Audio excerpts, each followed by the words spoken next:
on a serious note, I want to thank everybody for being here. We have an agenda for this town hall. If you haven't got an agenda, please get one. That way you know what topics or where we're going to be at.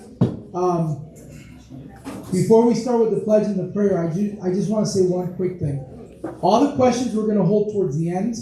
We want to make sure that we give you correct and accurate information. So whatever questions that you have, if the different agencies can respond to them right away, I'm sure they will. But if there's questions that are more difficult or more pertinent to your specific case, they're going to have to get back to you with a response. We want accurate answers versus quick ones, okay?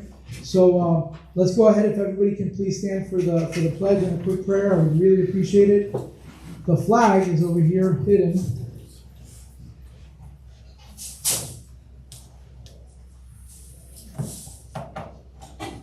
There we go. Pledge allegiance to the flag of the United States of America and to the republic for which it stands, one nation, under God, indivisible, with liberty and justice for all. You can just bow your heads and we'll do a quick prayer. Lord, we give you thanks for this night. We thank you for each person that you have here. We thank you for the information that we're about to receive. We thank you for Trinity Christian Academy coming out here and blessing us with food. And thank you for every single one of the agencies that are here that are taking time away from their families to be able to support our families. In Jesus' name we pray. Amen. Amen.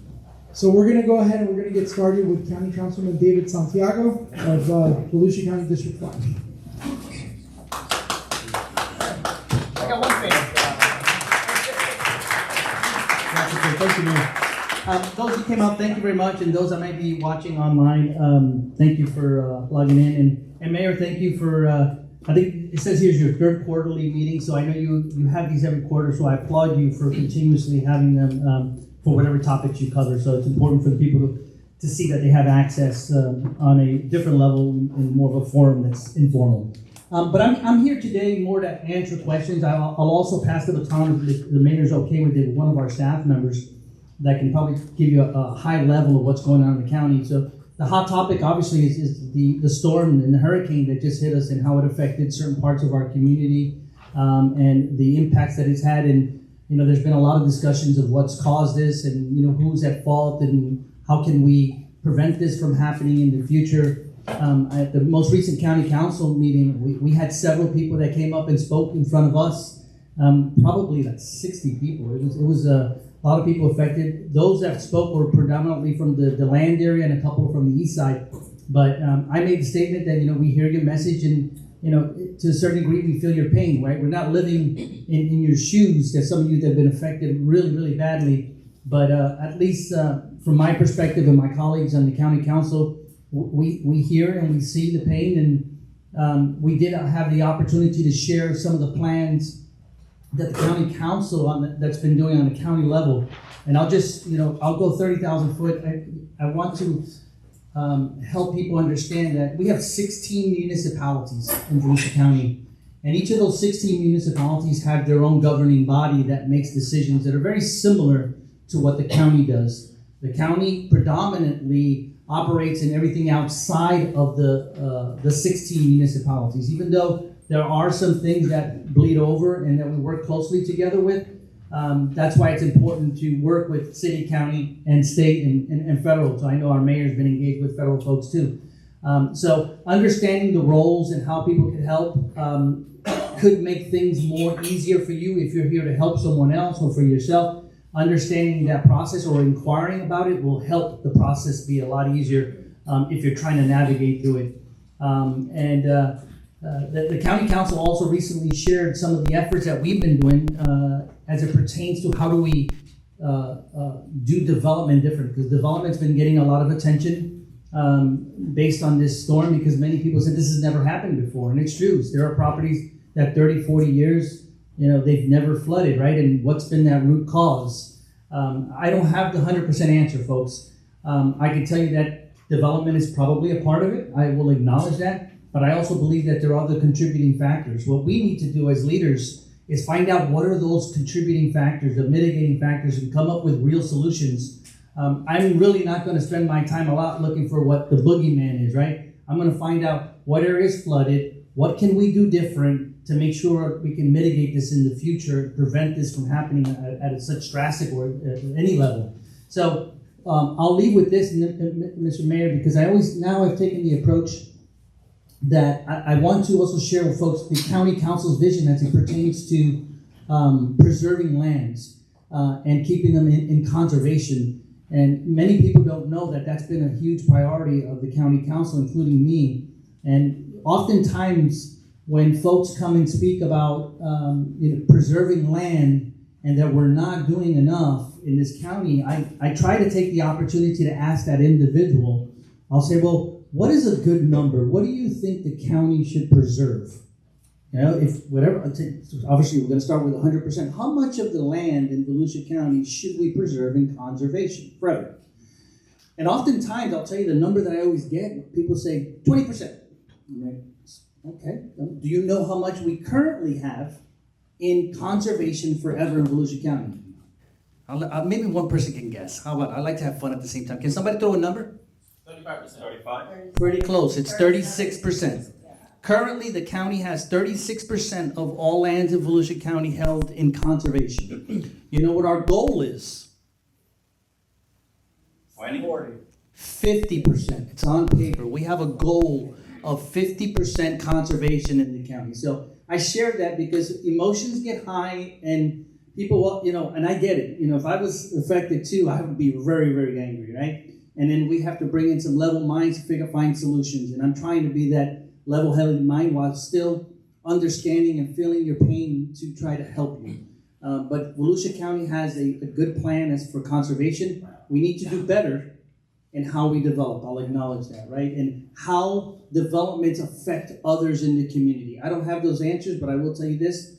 The county council has directed our staff before this storm to come up with solutions on how we can do things better in the future so that we have less problems in the future. So those that are here, thank you for coming. Those that are not here, and Mr. Mayor, can I pass it to our director, Clint Metcham? He's the director of our emergency operations team. This is the guy that spends days over there by the jail. I hate to describe it that way, but there we have an emergency operation. He's not in the jail, but we have a building over there that kind of manages. It's our brain headquarters for any time we have an emergency in the county. This guy runs that. And he spends day and night there, and he coordinates all of the state and some federal officials there. So he has the National Guard there and all that. So I just want him to give us a quick overview of some information that he thinks may be beneficial to you all. So thank you. Councilmember, thank you, Mr. Mayor. Thank you very much for your time. Folks, good evening. Again, my name's Clint. I am your Volusia County Emergency Management Director. Thank you for showing up tonight. Thank you for allowing me to come and speak. Just from the county's perspective, not taking away from our state and federal partners who are here.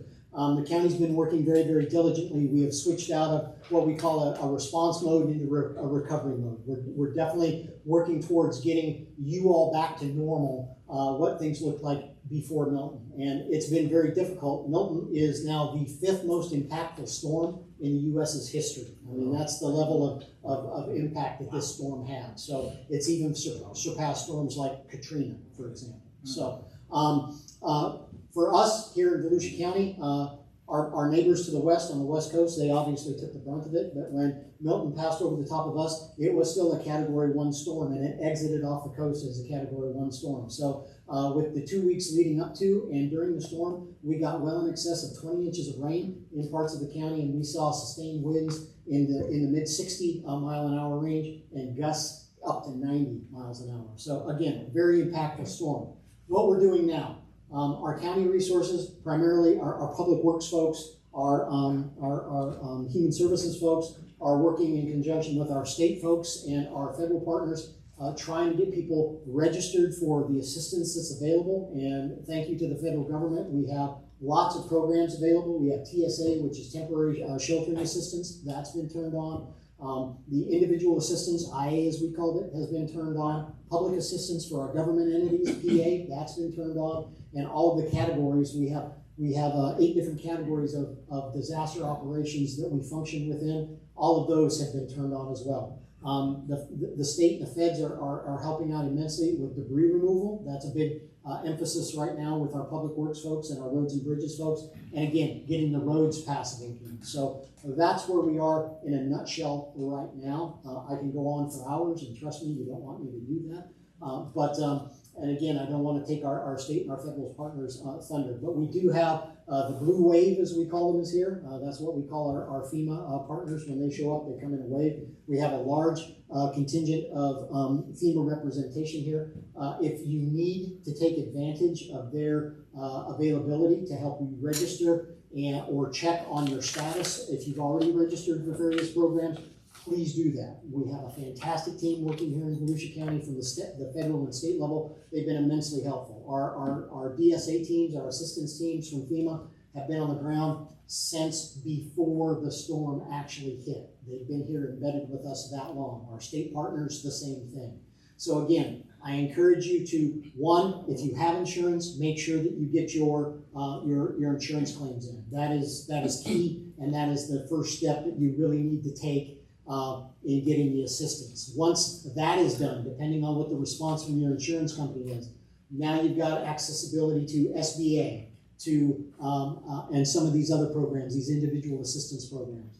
If you've gotten a rejection letter from FEMA, if you've already registered and you've gotten a rejection letter, I want to emphasize to everybody, you can appeal that. You've got 60 days to appeal any decision from FEMA, and if your situation has changed, please get on the 1-800 number and talk to somebody and explain it to them. They're very, very helpful. They're not there to say no. They want to say yes. They really are. They're with the government and they're here to help. I know that's kind of a cliche kind of thing to say, but they really are. And they've been a spectacular partnership for us. And again, the level of commitment that your county staff has, the federal government funds, the state coordinates, the local governments, we're the ones that actually put it into motion. So with all of this help from our federal and state partners, we're putting as many things into motion just as rapidly as we can. We've had 38,000 citizens in Volusia County apply for assistance, okay? Those have gone from everywhere from receiving money to waiting to get an answer. So again, we're being as effective as we can, but we rely on all of you to help us help you. That's the message I really want to get across. Some of these processes can be arduous and they can take time. Please manage your expectations as best you can. Again, our purpose here is to get you back to the normal as fast as we can. I wanted to say the new normal, but that's too COVID-ish, and I don't want anybody going through PTSD for that. So anyway, getting you back to normal as fast as we can. But again, it's a team effort. It takes you, it takes us, but know that we're here for you for the duration. Our partners at the city level, your city staff has been fantastic. We've been meeting with the city managers almost daily since this thing happened. They've been in the know. We've been passing information. They've been passing information up to us. We've been getting those requests to the state for additional assistance, resources, personnel, money, whatever it takes, and we will continue to do that. We are here for you for the duration of this thing, however long it takes, and we will get through this together. So again, thank you for your time tonight. My staff and I will be around if you have questions afterwards. We're here to help. So please let us know. Thank you so much. I will tell you, I'm not gonna, the past is the past, but I will tell you that ever since I've gotten into office, I've had a great relationship with our county councilman. So this notion that there is no transactions between the county and the city, I can tell you that's false. I've called David in the past. As a matter of fact, the first time I bothered him was about the cones, those on Saxon. Hey, he's like, give me 2 weeks. That same week, they were replaced, cleaned, and up and running. And so I've had a great relationship with him. I can tell you before I hand it over to Representative Webster Barnaby, this whole notion that he's absent. He called me before the storm. He called me after the storm. Vice versa, I called him. He called, and I called him after as well. And I can tell you both of the times when I spoke to Representative Barnaby, he said, "Mayor, what do you need from the state?" And luckily, same with David. Hey, what can the county do? So we have good representation, okay? And I want everybody to feel comfortable knowing that you didn't call any three of us or any of the agencies that are here, and we're literally here to help. So, Representative Barnaby, if you can, please.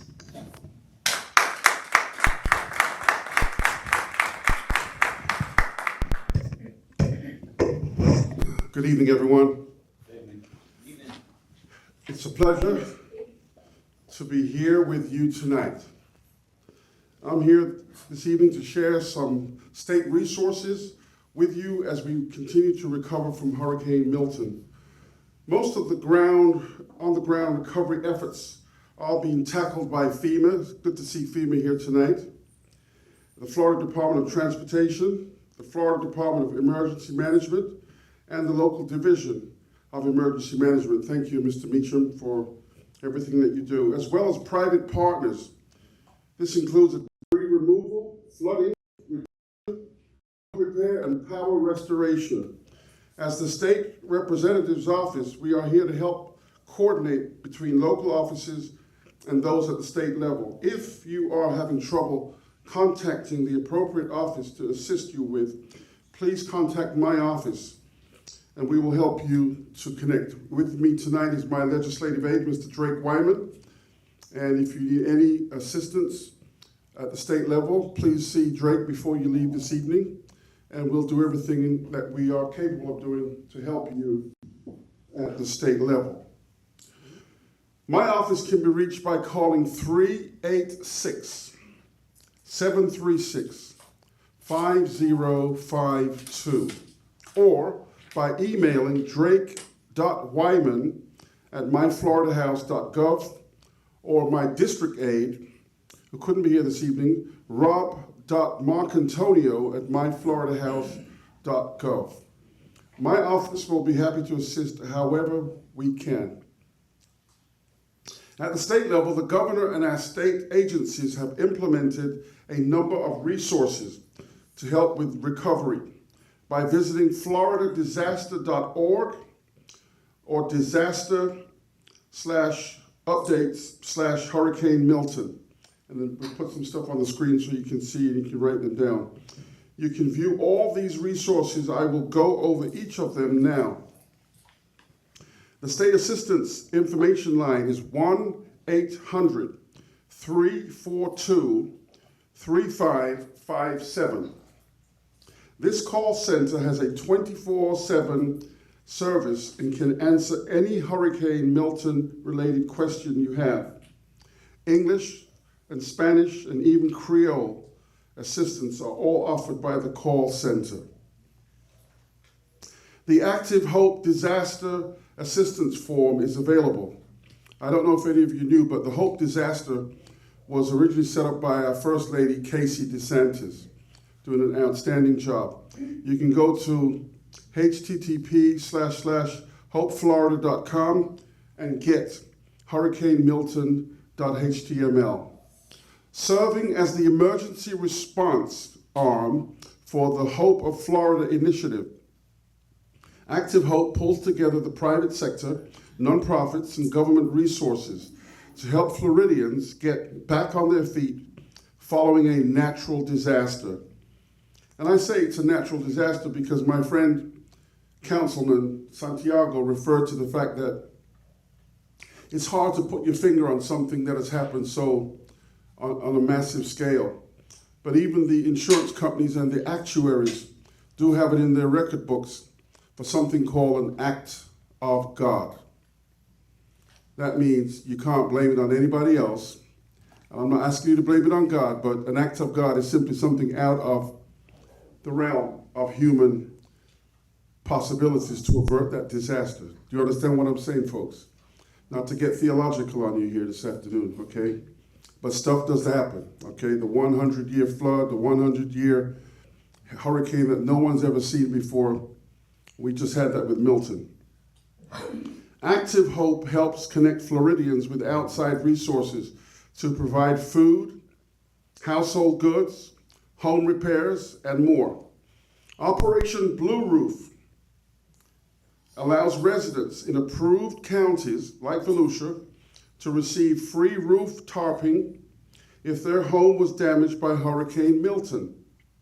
This includes Volusia County. You can apply at blueroof.gov or call 888-766-3258.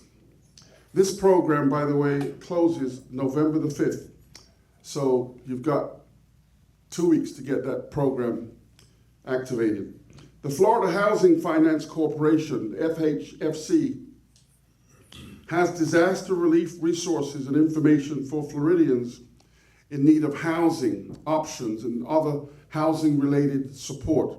For more information, you can visit floridahousing.org/programs/special programs or ship/state housing/initiative/partnerships.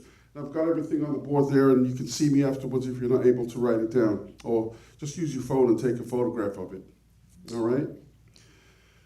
FHFC has also activated floridahousingsearch.org to assist hurricane-impacted Floridians in locating an affordable rental property.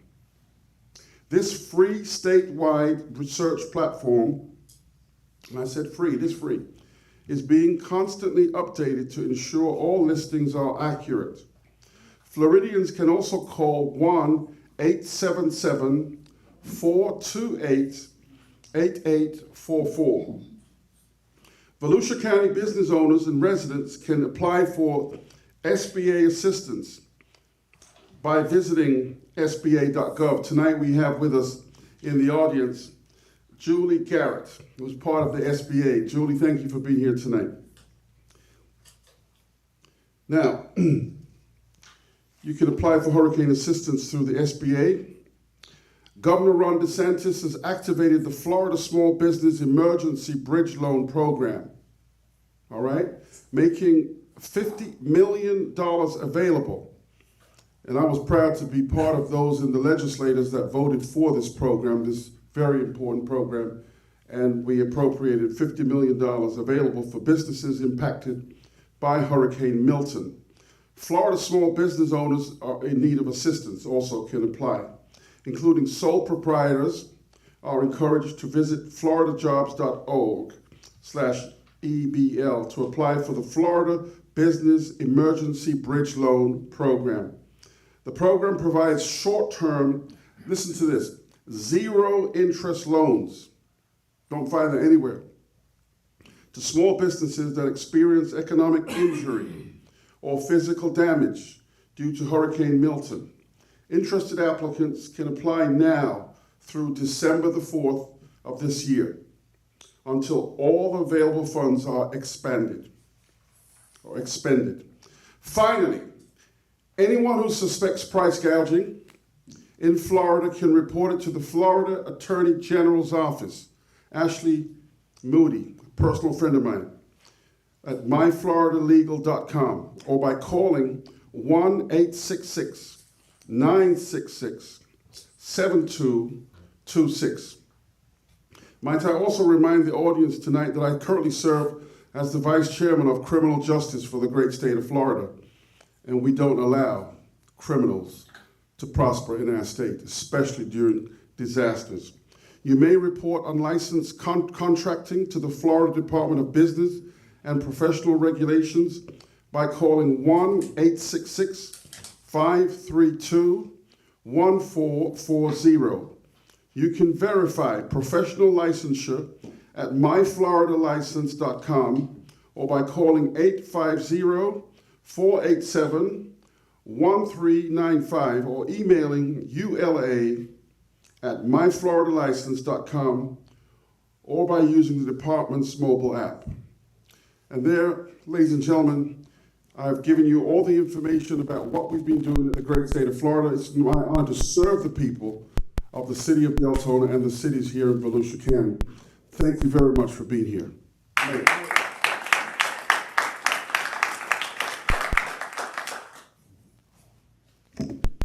A lot of information to give out.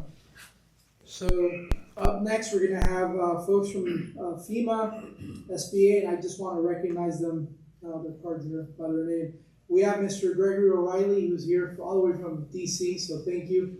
I will tell you that I sent him an email super quick. I think that same night he put a request.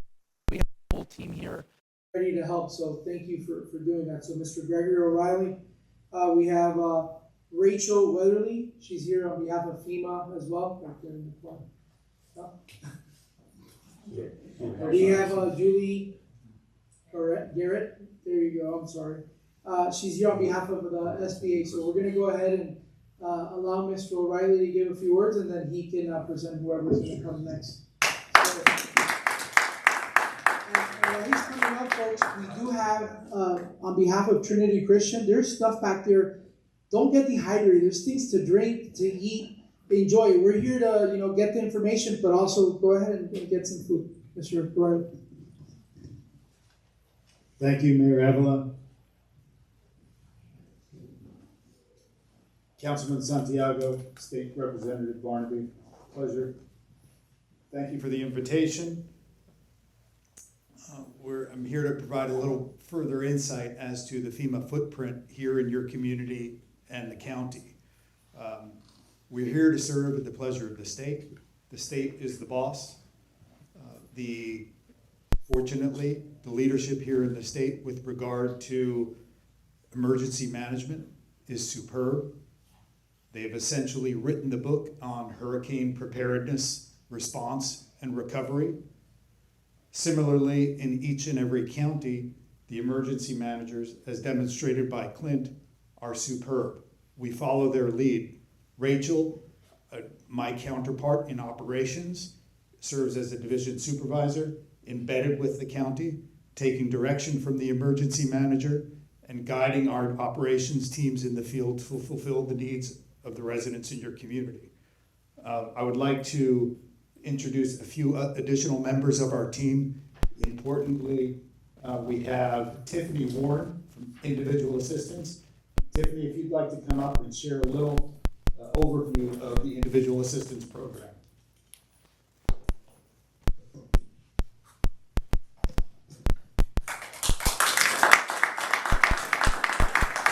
Good evening, everyone. Thank you for having us here.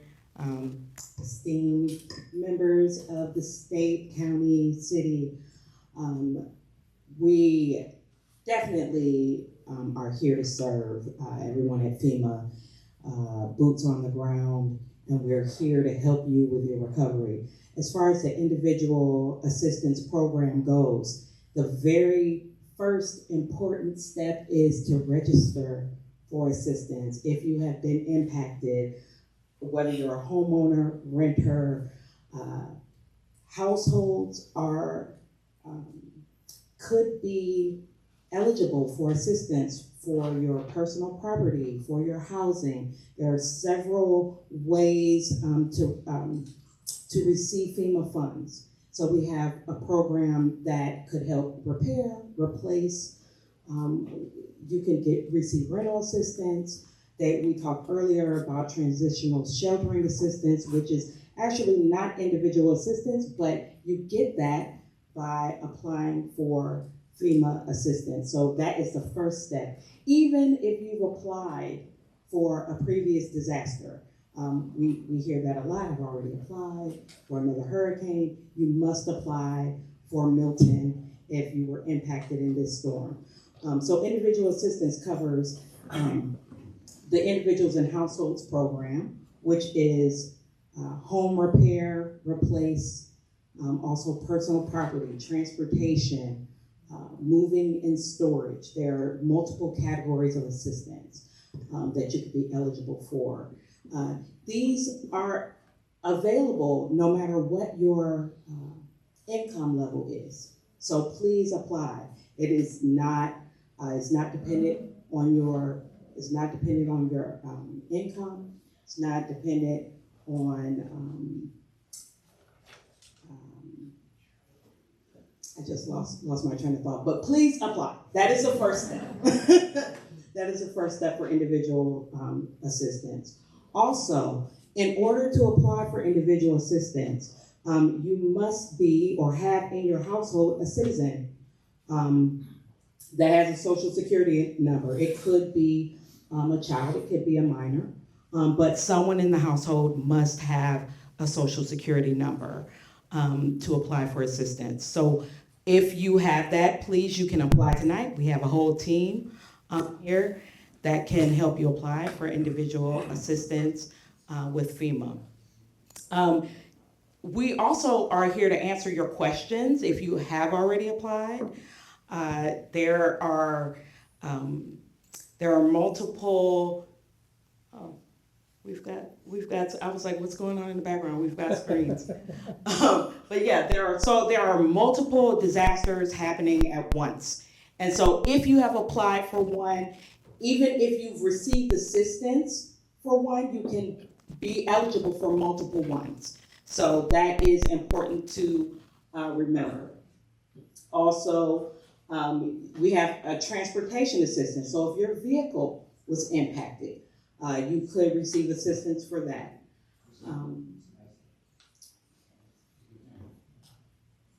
Are there any questions? Because I know we were saving questions till the end, but I wanted to make sure if there's any burning questions that could be answered. Go ahead. I've been having a little issue with the insurance company. I have 4 days already trying to call them to actually open a claim. They pick up the phone and hang up. Okay. So, I got an answer for that. okay. I did a lot of insurance legislation, so you can contact Jimmy Petronis' office. It's our chief financial officer. He has a division there for insurance complaints. So just look up chief financial. I'm trying to remember the website. But CFO.org, and you'll see insurance tag there. There's a number there for insurance complaint. And trust me, you put in a complaint there, they are very good about tracking down that insurance company. Yeah, and here's your state representative too. They can help you too. So before you leave, make sure you get with his aide. But because they get on it, I've used it a few times and they're on it fast. All right. On the subject of insurance, I'm glad you said that. So on the subject of insurance, so you mentioned it, I think. If you have insurance for your damages for it, so if you had flood in your home, if you had hurricane wind, those types of damages, if you have insurance that could potentially have covered some of your losses, you do need to file an insurance claim. However, you should not let that stop you for applying for FEMA. You should go ahead and apply for FEMA, even if you have not heard back from your insurance company yet, because go ahead and get that started. Because there are forms of FEMA assistance that are available whether or not you have insurance. So there are some things as far as serious needs assistance, which helps with emergency things like food, formula for your baby, diapers. That has nothing to do with your insurance. So whether or not you're waiting for your insurance claim, you should go ahead and start going to reach out for those individual assistance categories of assistance that are available. So even if you have insurance, go ahead and start applying because there is a deadline to apply. Do you guys know the deadline for Milton? I believe it was 7 days after the declaration. Okay, so there is a deadline. It's like 30 days. 60 days. 60 days after it was declared. So I don't know the exact date, but there is a deadline. So don't wait on your insurance company to get back to you before. So can anybody in the room give us a calendar date of the deadline? We're looking at it right now to get the state declaration. We're getting it for you. Mr. Mayor, can I add something since the insurance question came up? Whenever you go through the insurance, so people should know, there's also, if you're eligible based on your income level, assistance available for helping you with your deductible, because I know there's a lot of big deductibles out there, 2 and 3%. Yes. So the city has a program and the county has a program that's dedicated for emergencies that can help people with their deductibles. So, Thank you so much. the community, you go to the Volusia County Community Assistance webpage, and it'll be right in there. And there's specified for. That's important. Thank you for announcing that. Nobody has said that yet. Yep. I spoke with the program director on the way here. There's also one in the city. Yep. We talked about last night. Federal declaration date was October 11th. Okay, so 60 days after October 11th would be the date that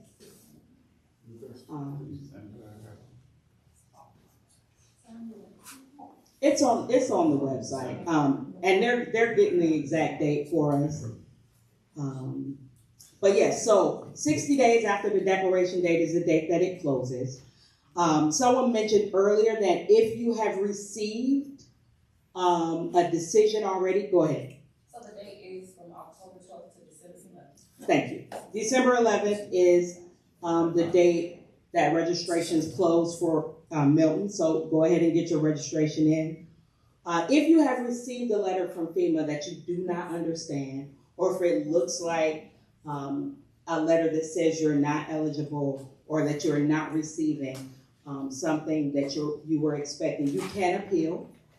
And the letter should state what you need to do to appeal. If you don't understand, you can go to one of our disaster recovery centers that are in the community. If one of our disaster survivor assistance professionals show up at your door, you can ask them. They can pull up your registration at your door.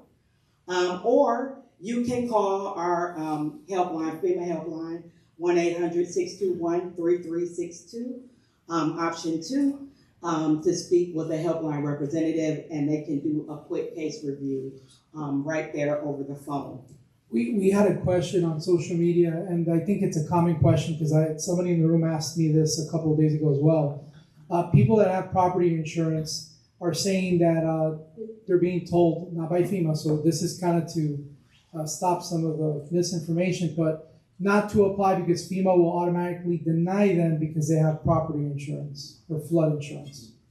So it's not an automatic denial. What happens is we must know what the insurance provided first before FEMA will assist. So we could potentially still assist if you have additional damages that are not covered by your insurance. So you should still apply because sometimes your insurance does not cover everything, or you still have unmet needs after you receive your insurance settlement. So you should still apply for FEMA assistance, even if you are an insured disaster survivor. And I want to open it up to the residents. You know, FEMA, we wanted to give them the most time because thankfully, you know, our state rep and our county councilman, the county, they're here most of the time. FEMA is really here on a special trip. So if you guys have questions, please raise your hand and I'll pass the mic right to you. We do have rental assistance. A lot of people don't know that that's available, and it's available for homeowners. A lot of times homeowners do not know that that's available to them. If you need to move out of your home while it's being repaired, you don't have to stay in a home that's unsafe. So if your home is being repaired and you have received FEMA funding for repair, you can also potentially receive funds to relocate while you are repairing your home. So that's a category of assistance that we also have under individual assistance. Are there any other questions I can answer? Me, I have some questions. It's for the recorded. So I applied and I got denied. I applied for personal property damage and relocation help. What else did I apply for? I have it all here, but I uploaded my ID and everything, and I still got denied. Also for storage as well, and it all got denied. So I urge you to go and speak with our representatives that are here so that they can look at your case. I can't answer without giving a case review, but it could be a plethora of reasons. But yes, we do have representatives that are here tonight that can actually pull it up and give you a thorough case review and can assist you with that. Thank you. And again, any decision that you receive is appealable. There is a recourse that you can send a letter in, you can send documents, and you can appeal those decisions. So outside of the individuals and households program, individual assistance also covers things like crisis counseling and child care resources, things where the monies are given to the state to provide these resources for the community. Legal services, yes, absolutely. So these are monies that are given to the state, and the state provides these resources. So all of these things are available. If you talk to our staff in the back, they can give you referrals to many, many programs that are available under individual assistance. Question? I got a quick question. I've seen in the past, and people apply to FEMA like right after things occur. You have a checklist. FEMA has a checklist of things that have to be included in the applications to help prevent rejection due to missing information, photographs, preliminary damage assessments, all these different things that they want. And if people don't have that list, it's awful difficult for them to be in compliance and get approved first kit. So I was just curious if you have that tonight, can give it to us. So the only thing that you need to apply for FEMA disaster assistance is a social security number for yourself and your co-registrant, your damaged dwelling address, your current mailing address, phone numbers, and the occupants of your household. You don't need photos. But that's really like the $700, $500 assistance that's kind of immediate.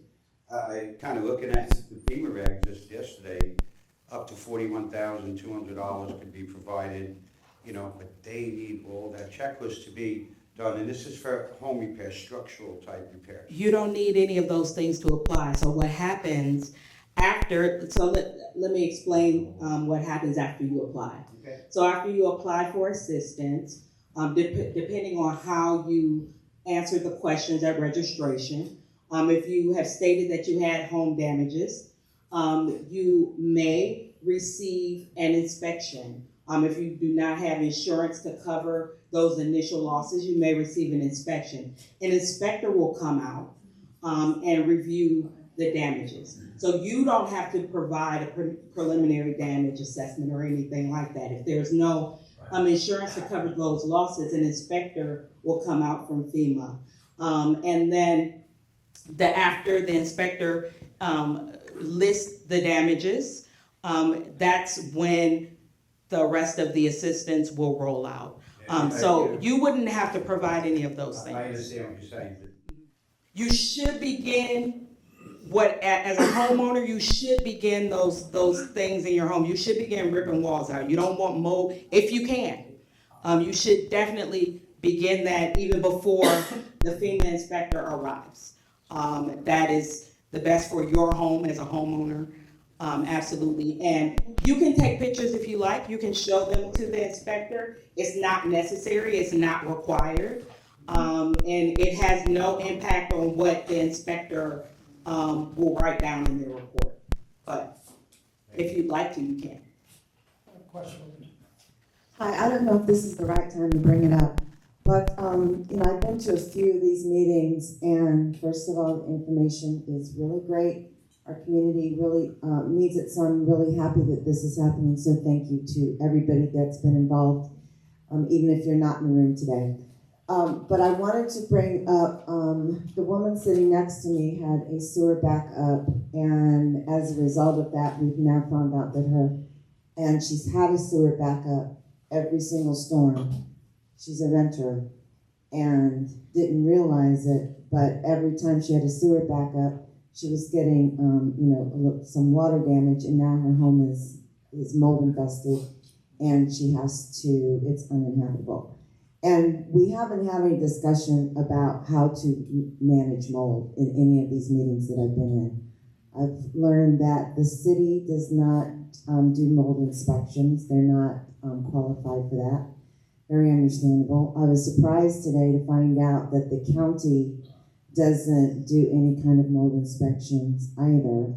That I was told by the county today that the state of Florida doesn't have any laws or regulations regarding single-family homes, and I have to quantify that or qualify that because it's specific to single-family homes. They don't have any regulations or laws about mold management, and obviously mold is going to be an issue after these storms. So I was just wondering, maybe you're not the folks to do it, but can anyone address why we don't have a flyer on mold management? What do you do? We do issue guidance on mold mitigation. And there's a sequence of information that comes out over the lifespan of the disaster recovery process. So that will be forthcoming. We have a media representative here at External Affairs, and we will make sure that that is a priority on our agenda to push that information out. So thank you for bringing that up. Mayor, if you don't mind, I just want to acknowledge a few more.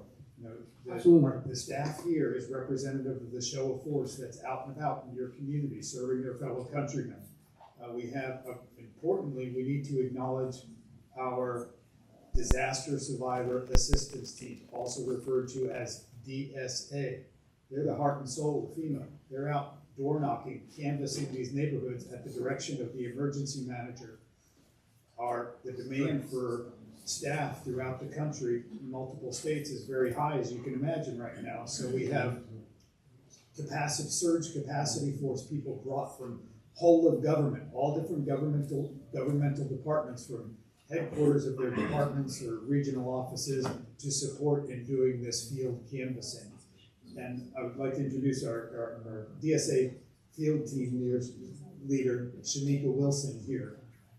In addition to the staff, we also have FEMA Corps out there. These are young adults out canvassing door to door.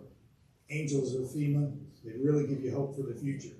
We also have civil rights that's out there and ensuring that all of our rights are upheld.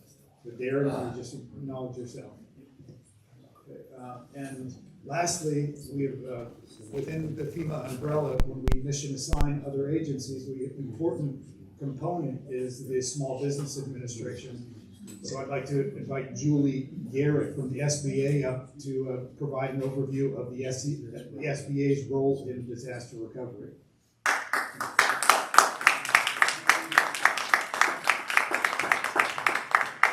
Hi everybody, my name is Julie Garrett. I'm from Wisconsin. I'm very happy to be here assisting you during Hurricane Milton recovery. So FEMA is giving out disaster recovery grants. My agency, the U.S. Small Business Administration, they give out disaster loans, and nobody ever wants a loan. They want a grant from FEMA, and I understand that. But our loans are pretty awesome. Let me just explain. Even though our name is U.S. Small Business Administration, when there is a disaster, we're helping homeowners and renters and nonprofit organizations like churches and food banks and arts organizations and businesses of all sizes. And what's great about disaster loans is that they are very low interest. Just a second, I'm going to tell you how low. So right now, with interest rates higher in this country, disaster loans for homeowners and renters are as low as 2.813%, 4% for businesses, and 3.25% for nonprofits, which is really great. If you're a do-it-yourselfer and you just want to get going on your recovery, you don't want to wait, maybe you've put some supplies on your Lowe's or your Home Depot credit card, and maybe that credit card is at 15 or 20 or 25%. Well, getting a loan from us to pay off that credit card where you've already bought those building supplies makes really good financial sense for your family. And what's really awesome about our loans is that there is no payment required for the first 12 months. no payment at all until you start to get recovered, until things get back to normal for your family. And there is no interest accruing during that first year. So if you think about that, if you put like $10,000 on your credit card versus a $10,000 disaster loan, you pay so much money in interest compared to getting a disaster loan. I really encourage you. Disaster loans are for your uncompensated losses. Whatever your insurance company doesn't pay, the difference between what FEMA gives you and you really need to get things back to normal, okay? So for homeowners, it's up to $500,000 for your property, and we also inspect your property and then we offer you an amount. So you don't just get to say, oh, I want $500,000.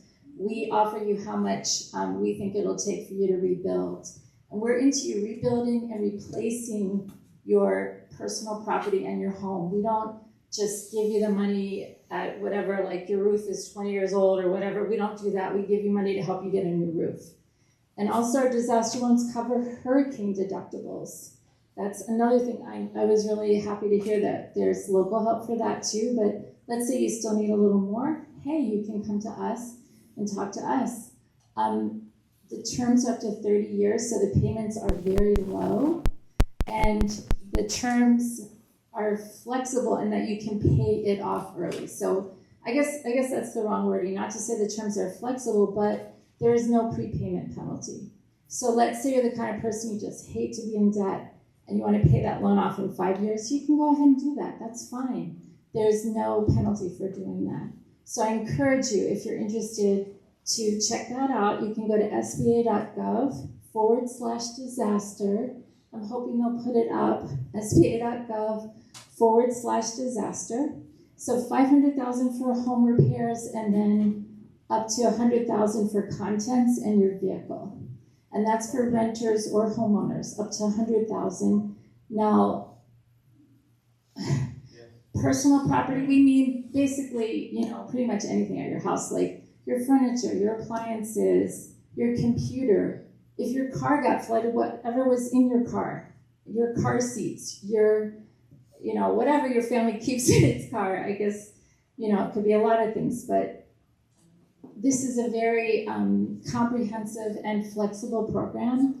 We also can add money for mitigation. If you want to improve your property to keep it from flooding in the future, you can also add mitigation funding onto your loan, and you have 2 years to decide to do that. If you get a little loan and you start paying on it, and you decide, hey, I really want to get ready for the next hurricane, I want to do some excavation work so my home drains better, so my property has better drainage or something like that, you can add that to your loan. I'm telling you, it's really a good option for you. And then if you're a business, you can borrow up to $2 million.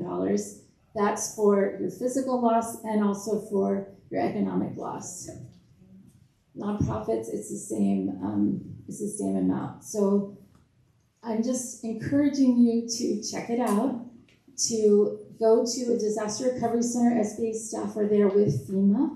They can help you with your application. The initial application is very easy. Just like the initial FEMA application, you just need your name, your address, your social security number, that kind of thing, boom, apply.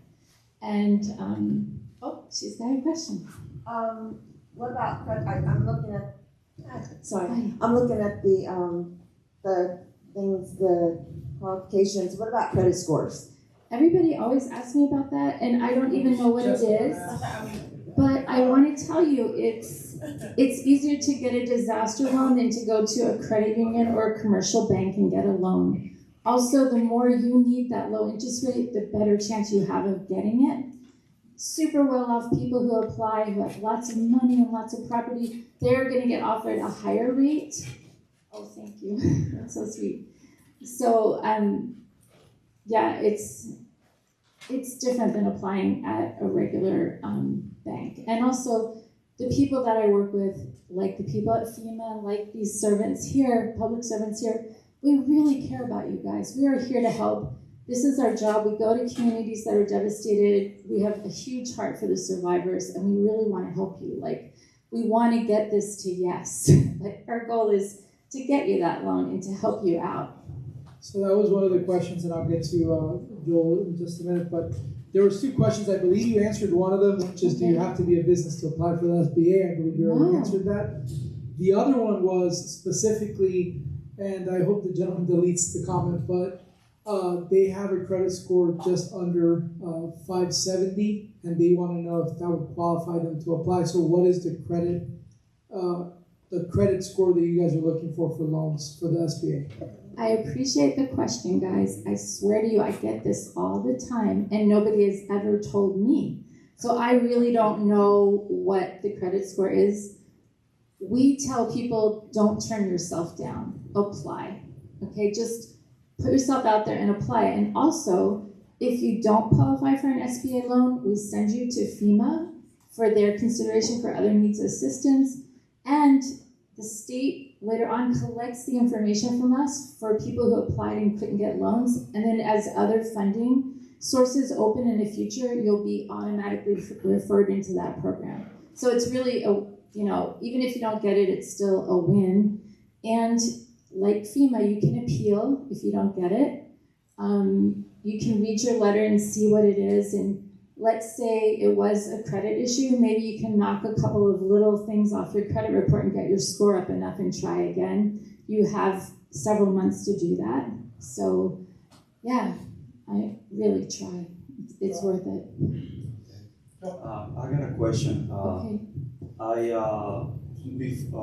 couple of years back, I applied for an SBA loan. Would that stop me? No. I got approved, but would that stop me that now basically we are in need? So would that stop me or disqualify me to reapply again? As long as your loan is in good standing, you can apply for as many disaster loans as you are affected by disasters. There's no limit to that. But SBA can't stack the loans into one payment. You still will have to pay separately. It'll be different payments, yeah. But as long as it's in good standing. Also, if you're a business and you got a COVID-19 EIDL loan, you can still apply for a disaster loan. Okay, and I'm currently paying $300 and change for my first loan. Mm-hmm. I've never been late. Yay. But in this time in need, the job hours are going down. Mm-hmm. I hardly be able to keep up with the payment.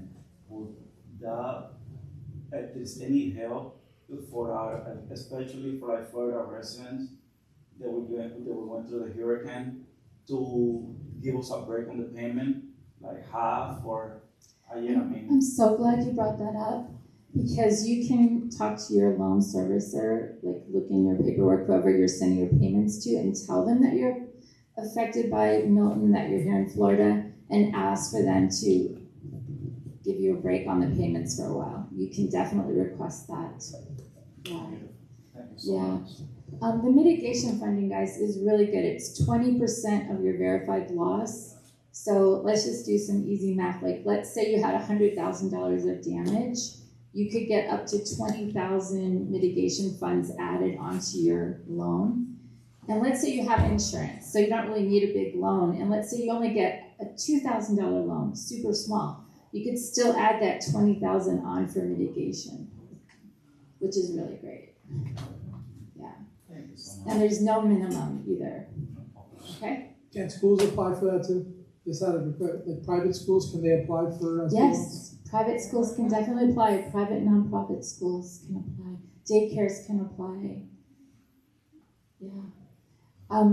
Who can apply would be like a government school. So we say private nonprofit organizations can apply.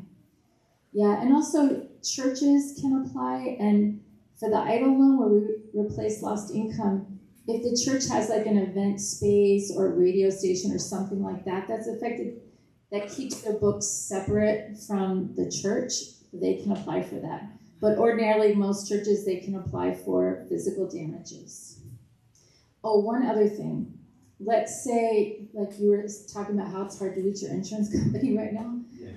And even when you have insurance, sometimes you go through multiple offers with the insurance company. They might not give you as much as you think your damages are at first.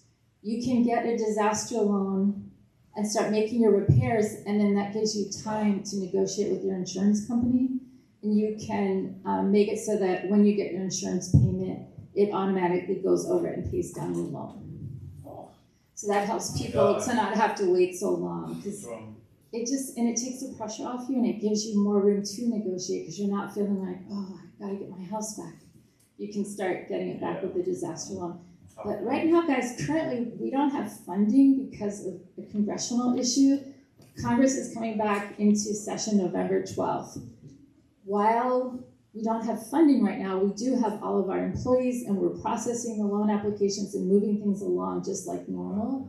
So still apply, don't let that discourage you. Oh, so apply even before November 12th? Our deadline, yeah, apply, but just so you know, I looked up our deadline, and our deadline is December 10th. So you have till December 10th to apply for disaster loan. And if you want to apply for economic injury, like your business, I did see a commercial plaza where there was a lot of flooding nearby here. They have until, just a second. They have until July 11th to apply for that. Can I just butt in, do you mind? Sure. From the state level, our deadline at the state is December the 4th. And I just wanted to say, I appreciate you speaking from the SBA and about the loans that are available with an interest. I want to remind everyone in the audience tonight that we at the state provide a zero interest rate loan for those people that have applied for the Small Business Emergency Bridge Loan Program. All right, the state of Florida provides a zero interest rate loan to small businesses that experience economic injury or physical damage due to Hurricane Milton. Interested applicants can apply now through December 4th or until all the funds are expended. Thank you. Yeah. How long is that term? Is that for a year or 2 years? That runs currently through December the 4th of this year. I just mean how long before the loan has to be paid back. I heard it was 2 years. That used to be a year, and they made it 2. So I don't have to break down the details, but I do know that 2 years. It's zero interest rate. Yeah, so that's great. You could get that loan if you're a business, and it's 2 years at zero, and then you could get ours to pay that loan off if you needed to. You know, if it's going to take a while. So. But homeowners get it. No, that's it's only just for businesses. It's 2 years, but it's very attractive. Just want to put it out there. Yeah. Doesn't matter how small your business may be. You may just run a daycare center in your house, have your small LLC or your small, incorporated business. You have it's a an nail option. salon. I just want to put it out there. It's an option. Okay. I'm a small business. Oh, there you go. This is for you. All right. Zero interest rates. Yeah. All right. Just want to help. Thank you, Mayor. Also, guys, I have the Hurricane Milton fact sheet here that has details about the loan. And I have some flyers that has the code to apply and everything. Does anybody want that? I walked around before and tried to pass these out, but I can give you this. So There was 2 questions that were asked, and this, I think this is more maybe state or even county. One of them was, for those that don't collect food stamps, are they eligible to receive the emergency food stamp assistance? I'm assuming that's on behalf of the state. And then the second question is more on their credit cards are not, some folks are saying that in Volusia County, their credit card companies are not being helpful with payments because Volusia County didn't fall into they weren't very specific on it, but into that special request where they can be more lenient. So I don't know if that would be state or county that can help answer the food stamp question and then the credit card. Yeah, we would have to look into it specifically for the food stamps issue. I'm not 100% sure. If you do have food stamps and you need to get more help, please apply. Or if you need assistance in that realm, please apply. But we will get back with you with the information on the food stamps. I'm not 100%. I can talk a little bit about the credit card thing. Yeah, credit card. Yes, and then the office of the CFO's office would be for the credit card. I used to manage a credit card division for a big credit card company. Typically, that's done voluntarily. You declined. Yeah. Yours was declined. We used to limit to $1. But typically, that's done on the private sector. There's no government mandate that does that. But most credit card or lending companies, the more reputable ones or the more concerning, they'll waive late fees and sometimes will defer a payment. So you should know that there's no government mandate on that. It's purely a voluntary thing, and most of the big guys do it. Just lastly, Mayor, closing comments. I encourage anybody who's here to please go, if you have any further questions, see our team while they're out there. We also have flyers. Take them for yourself. If you know anybody else who was impacted in any way, go home. Call them tonight. Call them in the morning. Encourage them to visit disasterassistance.gov and apply now. And for all those on social media, the same thing. Encourage anybody who's impacted to go to disasterassistance.gov. So as we close off, I just got some information, the county and the state, I guess, provided it. Department of Children and Families Secretary Harris announced that Florida's application for Disaster Supplement Nutrition Assistance Program, DSNAP, has been approved. So I'll try to post this information on my social media and I'll give it to the city as well. Just in closing remarks, on the back, towards the entrance, there is a presentation, a PowerPoint presentation that the city had that they provided. It's very impressive. It talks specifically about Hurricane Milton, the Weir. And I just want to say this, right? The city of Deltona has amazing staff. I got to say it because sometimes our staff doesn't get enough credit, right? They work night and day. They have families just like every single one of us do, right? Throughout the storm, they stay away from their families to make sure that we have the necessary staff ready to go in case there's an emergency. They stay at the water power, at the plants. They stay at City Hall when it becomes the emergency command center or operations center. And if you see one of the workers out there, just take a minute or two to say thank you, because they really don't get that.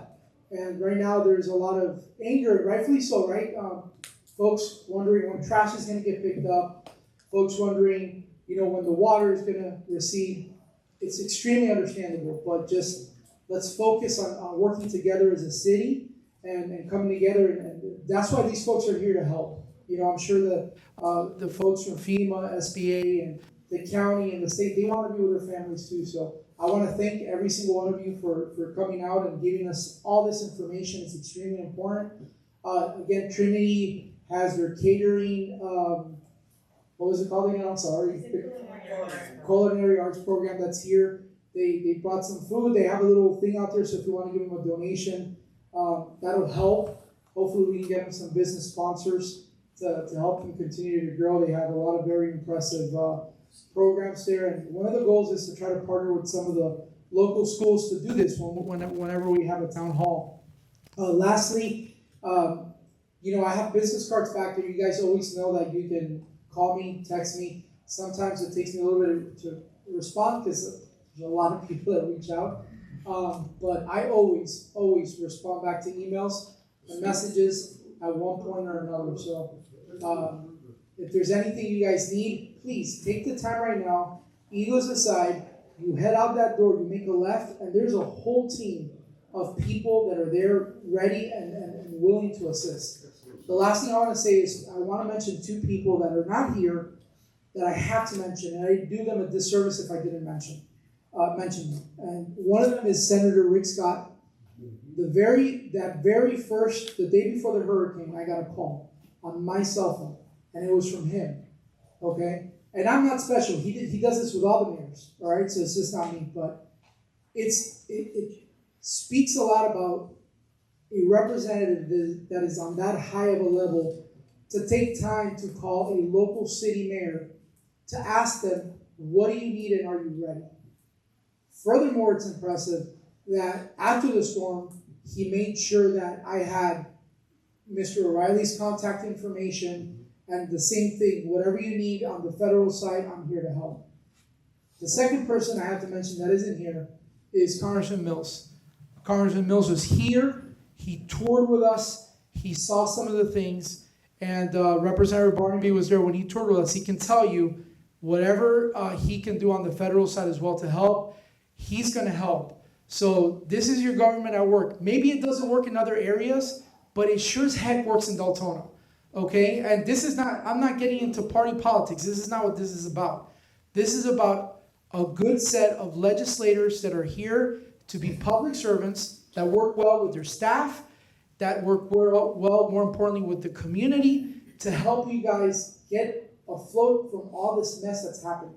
So as a community leader here in the city of Deltona, I'm extremely grateful for folks like Senator Scott, Congressman Mills, Representative Barnaby, and County Councilman David Santiago, and all the people that are here that came together at a very short notice to try to provide all the information. So thank you all, and then thank you guys for coming out and being part of this. I hope everyone has a good night, and God bless.